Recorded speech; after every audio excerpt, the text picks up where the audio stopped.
Hi guys, hello. Welcome back to Sun 11 Quintaro. Kamusta po kayo? Kamusta ang inyong mga energies? Leo, pasensya na hindi ako ganong nakapag-upload for siguro magto 2 weeks na, no? Ang dami ko po kasi talagang ginagawa. Ang daming gawain. So anyway, pasensya na po. So, titignan natin kung ano ang iyong update, mga Leo. So, general reading ito, pwede mag-resonate, pwede hindi. Kunin lamang kung ano ang akma para sa inyo. At ang ibang hindi ay pabaya po natin sa iba.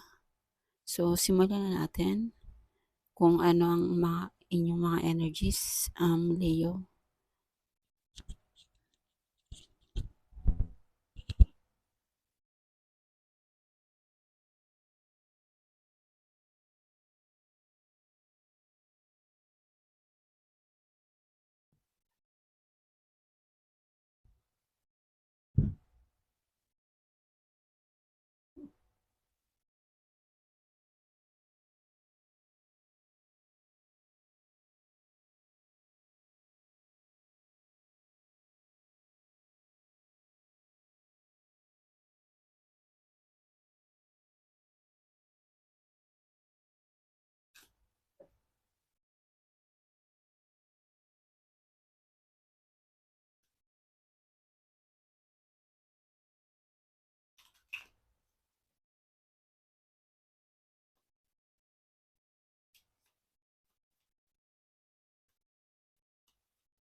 Okay, Leo, no?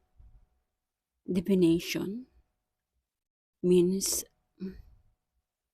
siguro ang iba sa inyo dito nagpo-fortune telling, no? Nagtataro reader or may mga um, may mga spiritual gift or may mga may meron kayong nakikita or may mga ipinapahatid na mga mensahe para sa inyo or sa iba niyong mga kasama na ipinahatid niyo rin po sa kanila, no? At meron kaya ano, no, marami kayong nalalaman. Marami kayong alam, no? Nagkakaroon kayo dito ng siguro marami na kayong napag-aralan, marami na kayong nalaman.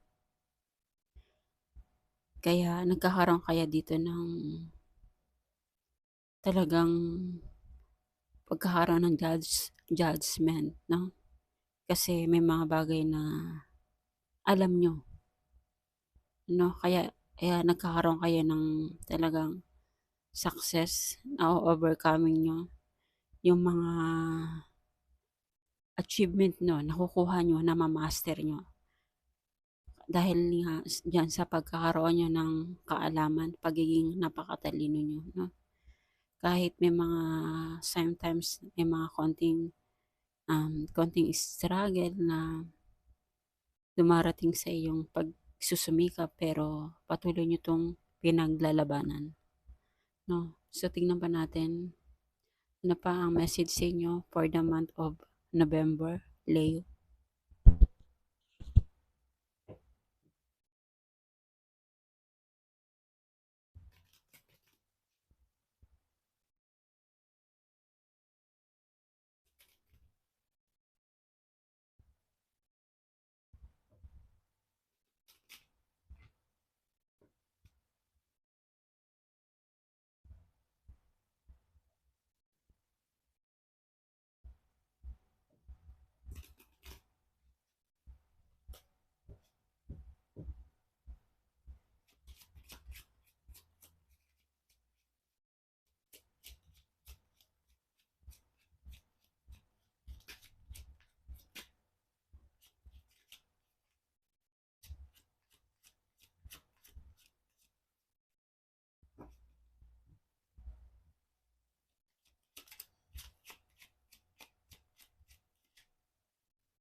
Okay, Leo, no?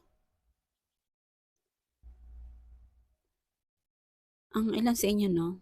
Siguro, sobrang mahal na mahal niya yung isa't isa, no? Masyado yung mahal, yung person mo, or ikaw, yung person, between two of you, masyado kayong in love sa isa't isa, no? And then, dahil nga dyan sa pagmamahalan yung dalawa, meron kayong mga bagay-bagay na gusto nyong masimulan, no? May mga bago kayong naiisip na idea tungkol sa iyong relationship na mas lalo nyo pa itong patatagin para lalo pang tumagal or yumabong dahil may mga nakikita ko talagang ditong patubo or pausbong. Yung pagmamahalan nyo talagang lumalawak ng lumalawak, no? Or pwede rin tong may mga meron pa kayong sinisimulan or meron kayong nasimulan na gawain na mas gusto nyo pang mapag-aralan ng husto or gusto nyo pang madagdagan yung mga bagay na nasa inyo na. Tulad na lang ito ng halimbawa ng pagbabasa nyo ng um, tarot card, fortune telling, or meron kayong mga spiritual gift. Mas gusto nyo pa itong, lalo nyo pa itong gusto nyo ma-enhance. Gusto nyo magkaroon pa ng mas maraming idea kung paano nyo to patatakbuhin, no? Lalo na rin dito sa inyong mga um, pagmamahalan sa bawat isa. Dahil may ilan din sa inyo na talagang mahal na mahal nyo ang bawat isa, no? Bibigay nyo, bibigay nyo sa bawat isa ang pagkakaroon ng give and take na pagmamahalan at talagang aalagaan nyo, ang bawat isa, or sa trabaho naman, aalagaan nyo yung mga tinatrabaho nyo or yung mga nakamtan nyo na trabaho na nagkaroon na to ng nag-growth, no? Gusto nyo pa lalo tong mapalawak. at ilang din sa inyo 'no, dahil diyan sa pagkakaroon niyo talaga ng maraming maraming nalalaman. Kasi ano niyo 'to, eh, gusto niyo yung ginagawa niyo, masaya kayo dito, mahal niyo yung trabaho niyo, dahil alam niyo kung paano niyo 'to patatakbuhin, eh, 'no, dahil napag-aralan niyo na 'to at ang dami niyong opportunity na dumarating sa'yo. At dahil diyan sa talagang marami kang nalalaman, nagiging wise ka dito 'no, dahil marami ka ng nalalaman. Talaga talaga naman magkakaroon ka ng mas mas ma-e-enhance mo 'to at talagang, paanak 'to ng paanak, nanganganak ng nanganganak kung ano man 'tong mga idea mong naiisip or mga nasimulan mo na 'no. Kasi talagang ano, eh, napakaprosigido niyo, bawat detalye or bawat bawat kung ano man yung pinag-aaralan niyo talagang, pinag-aaralan niyo ng mabuti. Kasi gusto niyo marami kayong nalalaman 'no. Eh, ayaw niyo kasing magkaroon dito ng, kumbaga ayaw niyo ma-reject 'no, kung ano man 'tong mga tatahakin ninyo na mga opportunity na darating sa'yo. So, ayaw niyong masira. Kung sa pagmamahal naman po, um,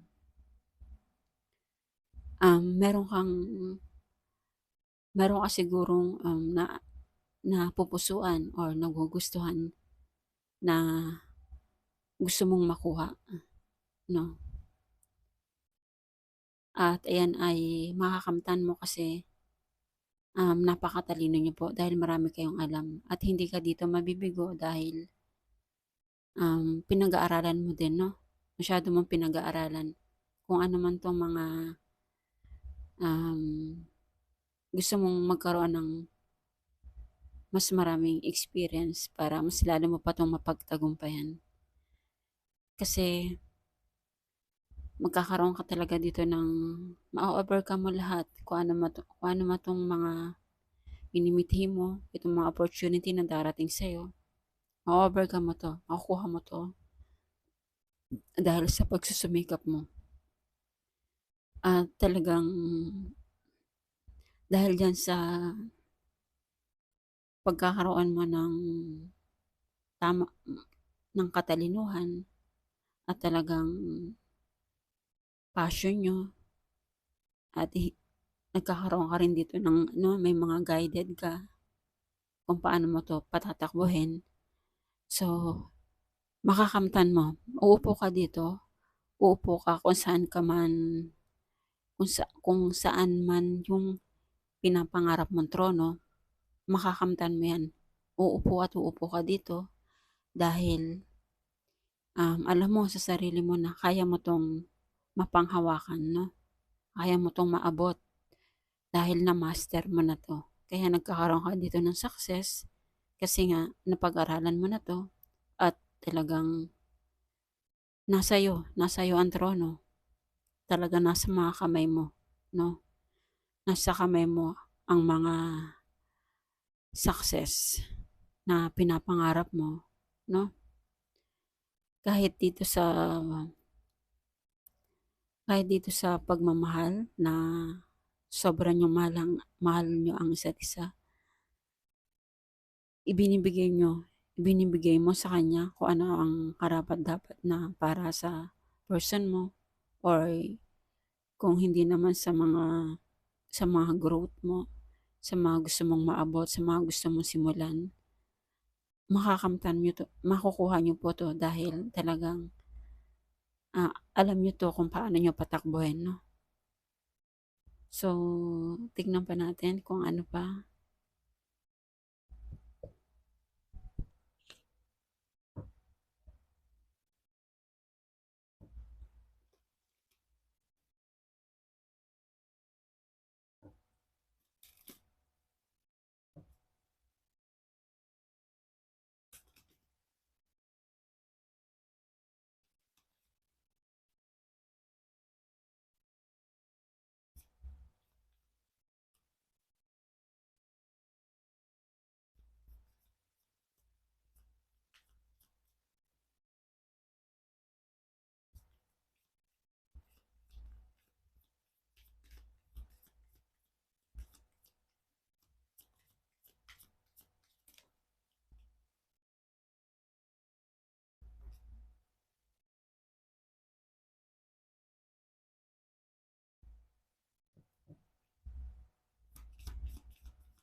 Okay, Leo 'no, napaka-gifted niyo po 'no, you are gifted.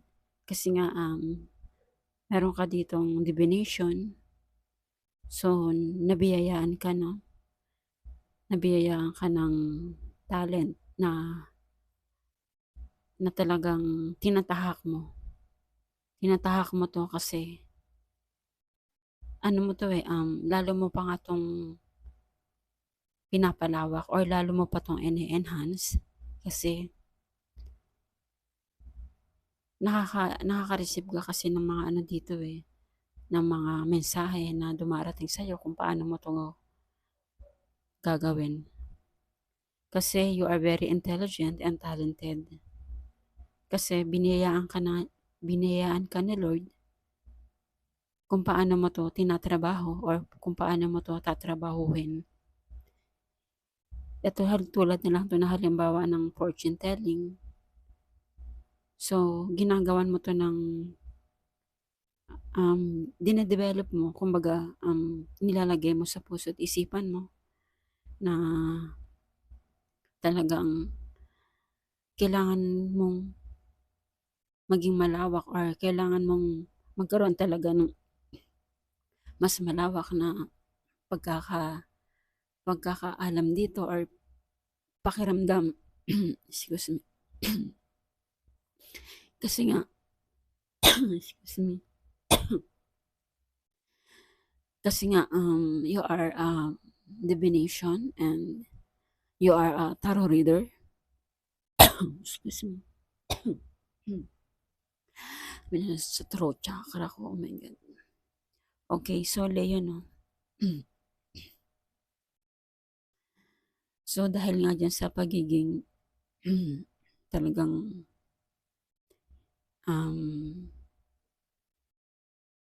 dito sa pagkakaroon mo ng gifted, sinisimulan mo na 'to 'no, sinimulan niyo na. Kasi yayabong at yayabong pa 'to. Kung ano man 'tong, talent mo na ibinigay sa'yo ni Lord, mas lalo pa 'tong lalawak. Ma-o-overcome mo 'to, mas lalo mo 'tong ma-e-enhance at talagang ma maa-achieve mo 'tong mga goals mo about dito sa divination na tinatrabaho niyo. At kung ano pa 'tong mga sinisimulan niyo tungkol sa iyong trabaho na meron pang iba, um, ma-o-overcome niyo rin po 'yan dahil talagang napakatalino niyo po. At dahil diyan sa pagkakaroon niyo ng biniyayaan kayo ni Lord, so ng mga maraming alam na pagkakaroon ng kaalaman or pagiging matalino dahil, na-experience niyo na rin or talagang pinag-aralan niyo 'to. Be thankful po 'no, magpasalamat kayo. Think about the people and things you feel grateful. So, dahil din po diyan sa mga taong tumutulong sa'yo kung paano mo na-achieve 'yan.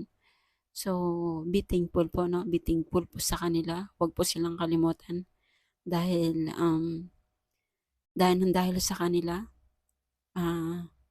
natulungan ka niya at talagang lalo pang naging malawak ang iyong kaalaman tungkol dito 'no, dito sa mga, ini-explore mo or dito sa mga na-achieve mo 'no, be thankful po. And practice lang po ng practice para mas lalo niyong ma-enhance itong mga, sinimulan niyo. The best way to be good at the skills is to practice, practice, practice until you get it right. So, practice lang po ng practice hangga't makuha niyo na po ang success po. I mean success po. So, achievement of mastery. So, itong mga mina-master mo na kailangan practice ng practice dahil magkakaroon ka dito ng success 'no, dahil diyan sa pagsusumikap mo. Talagang, sisikapin mo 'to or hindi mo 'to bibitawan at talagang pupuntahan mo 'to para ma-overcome mo 'to lahat. Itong mga minimithi mo, itong mga ine-explore mo or na-explore mo na or naumpisahan mo na, lalo mo pa 'tong mapagtatagumpayan at lalo ka pang magkakaroon ng mas malawak na idea dito sa mga pinapangarap mo, 'no? So, Leo, 'yan muna sa ngayon, ito po ang iyong energy update for the, month of November. So, thank you po and please like and subscribe. Thank you po. Thank you so much and God bless.